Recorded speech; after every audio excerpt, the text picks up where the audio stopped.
Pagi ini di Dewan Rakyat isu BRIM, Bantuan Rakyat Satu Malaysia ini telah dibangkitkan 2-3 kali. Pertamanya masa sesi soal dan jawab lisan, kita dimaklumkan oleh Timbalan Menteri Keuangan Datuk Ahmad Mazlan tentang jumlah-jumlah pemberian BRIM dan angka-angka orang yang menerima bantuan BRIM.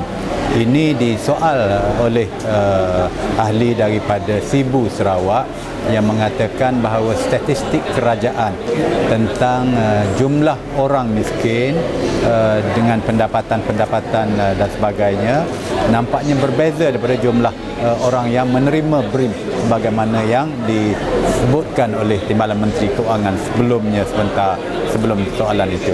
Jadi ini adalah menandakan bahawa pemberian BRIM ini masih lagi perlu kita lihat sebagai hanya sekadar instrumen politik untuk tujuan pilihan raya. Lagipun jawapan dan ulasan Timbalan Menteri yang mengatakan bahawa pemberian BRIM ini mempunyai kesan positif kepada ekonomi negara kerana yang menerima BRIM itu akan membelanjakan wang tersebut. Kalau itulah hujah beliau, maka logiknya BRIM ini tidak perlu memilih yang miskin ataupun yang kaya. Semua rakyat perlu diberikan BRIM kerana hujah beliau bahawa wang BRIM itu akan dibelanjakan dan ini akan menjadikan ekonomi negara lebih membangun.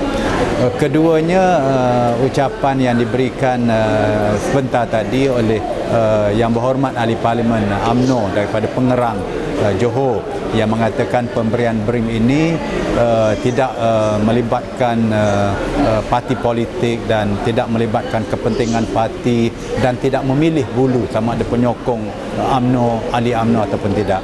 Tetapi kita sering mendengar dan terus mendengar rungutan-rungutan bahawa kalaupun yang bukan penyokong UMNO diberikan wang BRIM, mereka dikenakan tekanan-tekanan, dipaksa untuk bersumpah dan berjanji untuk menyokong UMNO dan dikenakan berbagai-bagai bentuk sindiran dan sebagainya.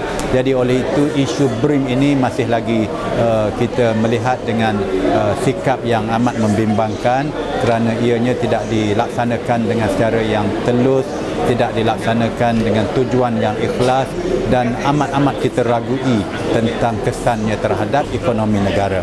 Walaupun pada umum dan dasarnya kita senantiasa menyokong segala usaha yang baik yang boleh membantu rakyat jelata, khususnya rakyat yang termiskin.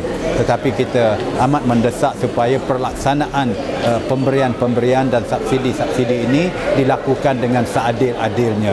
Sebab sebagaimana Ahmad Mazlan juga sebutkan tadi, dia kata subsidi kepada rakyat Malaysia ini berjumlah dan bernilai 33 bilion ringgit setahun.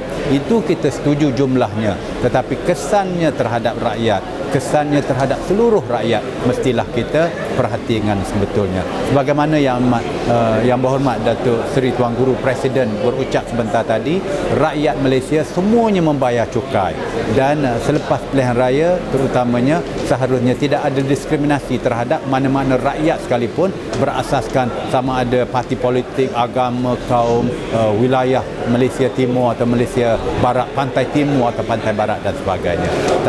Dan kita harap inilah yang menjadi desakan kita yang berterusan untuk memastikan keadilan berlaku kepada seluruh rakyat.